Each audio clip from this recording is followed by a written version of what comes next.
भाई विल ने क्या टांग तोड़ी है वेक्ना की, मजा ही आ गया। तो स्ट्रेंजर थिंग्स सीजन 5 का वॉल्यूम 2 आया अपने 3 एपिसोड्स लेकर। 4th एपिसोड की एंडिंग वॉल्यूम 1 बहुत पीक सीन आया था, जहां हमें देखने को मिला कि विल में भी पावर्स है और एपिसोड 5 वहीं से शुरू होता है, जहां पर ये 3 एपिसोड्स वाइब को कंटिन्यू रखते हैं और वही सेम माहौल को करते हैं। कोई मरा नहीं, सब जिंदा है। ये देख के अच्छा लगा, मुझे पसंद आया। मैं एक वक्त में बहुत ज्यादा एक्साइटेड भी था, एक वक्त में बहुत ज्यादा इमोशनल भी था। हर इमोशन को ये लोग कैरी करके चल, और आई थिंक यही इन 3 एपिसोड्स की खासियत है कि बहुत अच्छी तरीके से डिलीवरी करते हैं हर कैरेक्टर्स की। वैसे अब तक ही करते ही आ रही है, लेकिन इस एपिसोड में मुझे ज्यादा फील हुआ। तो इस 3 एपिसोड में बहुत सारी चीजें क्लियर की गई जो एक क्वेश्चन मार्क बन के घूम रही थी हमारे दिमाग में पहले 4 एपिसोड्स को लेकर, कि वेक्ना है कहाँ, अब तक कहाँ था, डॉक्टर के का क्या मकसद है, मिलिट्री और गवर्नमेंट क्या चाहती है, और अपसाइड डाउन के बारे में सारी सब चीजें अनफोल्ड होती है। साथ ही में अलग स्टोरीज साथ में चलती है। एक तरफ मैक्स और हॉली का एक ड्रीम में, 11 हॉपर्स और काली अपसाइड डाउन में, विल, माइक, रॉबिन और मिस बायर्स, और दूसरी तरफ स्टीव, डस्टिन, जोनाथन और नैन्सी,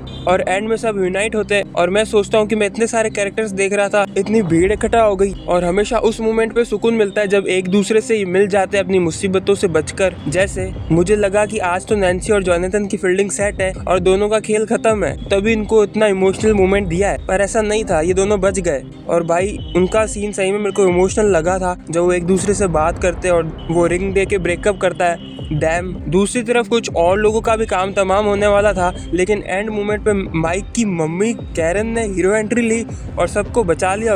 उसने ये सब किया कैसे, वैसे उसका लॉजिक बताया नहीं। पर भाई बाप का क्या, वो तो कोमा में पड़ा है, कोई पूछने तक नहीं गया, उस बाप को भूल गए सब। पीक मोमेंट तो वो था जब विल को वो डेमोगोगन के माइंड से कनेक्ट करते हैं, फिर विल द वाइज वेक्ना के दिमाग में घुस जाता है। और भाई वो सीन बहुत ज्यादा अनएक्सपेक्टेड था, जब उसने उसकी टांग तोड़ी और मैक्स को बोला भाग जाओ यहाँ से। बहुत क्रेजी सीन था वो। और सबसे बड़ी मिस्ट्री अनफोल्ड हुई कि अपसाइड डाउन जैसी कोई चीज ही नहीं है, ये बस 2 वर्ल्ड्स का आपस में कनेक्शन है, एक वार्म होल से, यानी एक ब्रिज जो टाइम और स्पेस के बीच है, और जो एक डार्क वर्ल्ड जहाँ मॉन्स्टर्स रहते हैं, डेमोडॉग्स, डेमोगॉर्गन, माइंड फ्लेयर, वेक्ना है, और वो वर्ल्ड हॉकिंस के डाउन साइड से एक ब्रिज के थ्रू आउट कनेक्ट होता है, ब्रिज है। और जो ये वार्म होल है, ये जो ब्रिज है, वो एक एक्सोटिक मैटर के थ्रू बैलेंस है और ओपन है। जब एल ने हेनरी को मारा था तो इस दुनिया में आ गया था वार्म होल के थ्रू, फिर सारा कंट्रोल ले लिया उसने। पर जब फर्स्ट टाइम एल ने अपनी साइकिक पावर से डेमोगॉर्गन से कनेक्ट किया था, तब वो अपसाइड डाउन वर्ल्ड बना था, यानी एल ने वो अपसाइड डाउन बनाया। लेकिन तो अब हेनरी, अब वो कमजोर दिमाग के बच्चों को लेकर उन्हें यूज कर हॉकिंस और वो डार्क वर्ल्ड की दुनिया को एक बनाएगा, और बस फिर सब खत्म। और इन लोगों ने ये प्लान बनाया है, सॉरी इन लोगों ने नहीं, स्टीव हैरिंगटन ने सबको आइडिया दिया कि क्यों ना हम इस दुनिया को नीचे आने दे, और जब उस मिलिट्री बेस के टावर को वो टच कर जाए, तब हम एल के थ्रू वहाँ घुसे वेक्ना को मारेंगे, बच्चों को बचाएंगे, और आते वक्त जो वार्म होल बना है उसको भी खत्म कर दे, उस कनेक्शन को भी खत्म कर दे। बट काली का कुछ और ही प्लान है। वो एल को पता नहीं क्यों मारना चाहती है, वो नेगेटिव कैरेक्टर की तरह प्ले कर रही है, और हॉपर्स को अंदर ही ये पता है। तो अब सब लोग मैग्जी के थ्रू अपसाइड डाउन जाएंगे, वहाँ के मिलिट्री बेस पर अटैक करेंगे। और दूसरी तरफ वेक्ना ने भी अपना काम शुरू कर दिया है बच्चों को लेकर, अपनी पावर से 2 वर्ल्ड को एक वर्ल्ड बनाने के लिए। और एंड में हमें ये सीन देखने को भी मिलता है कि वो बच्चों के साथ क्या करने वाला है। लेकिन कुछ मिस्ट्रीज अभी भी है कि वो उस केव की क्या याद है हेनरी की, या उस बॉक्स में क्या था, या वो डॉक्टर जो भी था वो कौन था। और एक्चुअली अभी भी हेनरी को लेके कुछ फंडे क्लियर नहीं किए गए, लेकिन शायद वो फाइनल एपिसोड में हो जाए। लेकिन एक और अनएक्सपेक्टेड चीज हुई, विल ने कन्फ्रंट कर दिया कि वो गे है। मतलब ठीक है, इन्होंने पिछले एपिसोड्स में हिंट दे दिया था ऐसा कुछ होने वाला है। और भाई इस सीजन 5 का मोस्ट गोटेड कैरेक्टर मुझे लगा डिलाइटफुल डेरेक, या दबंग डेरेक।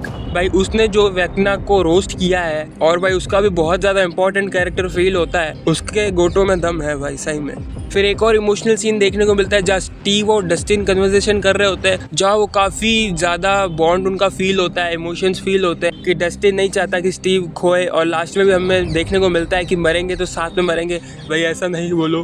तो न्यू ईयर को फाइनल एपिसोड आ रहा है हमें यहाँ, तो सुबह 6:30 आएगा, जो 2 घंटे 5 मिनट का होगा। और पॉसिबली हमें यही देखने को मिलेगा कि एक एंड गेम इवेंट जहाँ विल माइंड के थ्रू लड़ेगा और एल और काली अपनी पावर्स। पर मैं नहीं चाहता कि वो लड़ाई उस रेगिस्तान में ही हो, वो एस्थेटिक नहीं लगता है यार, अपसाइड डाउन ज़्यादा एस्थेटिक लगता है और ऐसा होगा, वेक्ना नीचे आकर ही लड़ेगा मुझे ऐसा लगता है, या वो वार्म होल के बीच या ड्रीम में जहाँ पे मैक्स और हॉली थी लास्ट टाइम, वो वहाँ पे भी लड़ सकते हैं, पता नहीं, कुछ भी हो सकता है। और मुझे लगता है एक से ज़्यादा लोग मरेंगे इसमें। एल की सबसे ज़्यादा पॉसिबिलिटीज़ लग रही है मेरे को कि ये तो जाएगी काम से, प्लस स्टीव भी हो सकता है क्योंकि इतना उन्होंने हाइप बनाया कि कोई ना कोई तो मरेगा, शायद जॉयस बायर्स भी हो सकती है, कुछ भी हो सकता है। एंड एपिसोड्स फिनाले पे है और इतने 10 साल बाद का ये एरा खत्म हो रहा है, तो आपको कैसा लग रहा है? और वॉल्यूम 2 के लेकर, इन 3 एपिसोड्स को लेकर आपके क्या ओपिनियंस थे, कमेंट्स में ज़रूर बताना। मुझे तो अच्छे लगे, बस ये एक मेरे ख्याल से एक सेटअप था कि फाइनल एपिसोड्स को दिखाने के लिए, क्योंकि जो आंधी तूफान के पहले की शांति होती है वो था, तो प्लॉट इन्होंने क्लियर कर दिया सारा। तो आपके क्या ओपिनियंस है कमेंट्स में ज़रूर बताना।